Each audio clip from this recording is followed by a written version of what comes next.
Observation at Riverside is a pretty strong practice. The observation of each other's practice is really to build not only accountability but also to kind of understand that another pair of eyes allows my practice to get richer and more meaningful. What we do is at the end of every month we look at the observations and look at what patterns are emerging. Is the intentionality again of the fact that we want every session to be rich with meaning?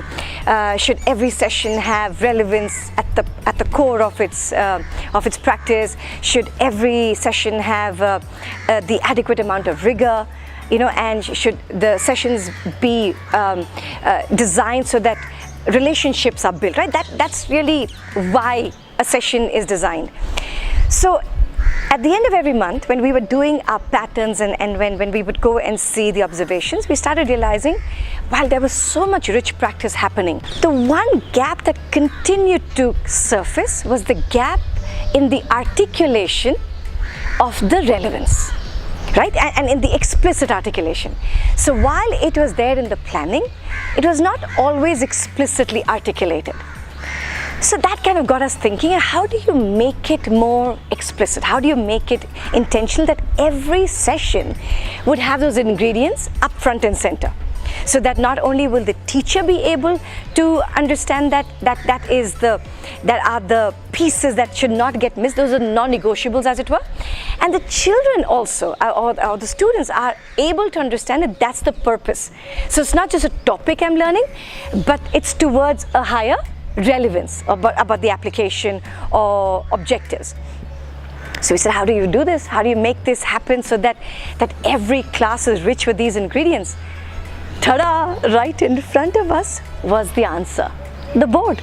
The board is the common denominator for all practice.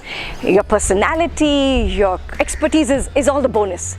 But the board is the low-hanging threshold that everything can be taken care of. So we said, what if we could design the board to allow for sections to be created in such a manner that by default you had to anyway fill up the parts so that all the wonderful thing that you planned for actually gets explicitly articulated and designed for. It was as simple as that.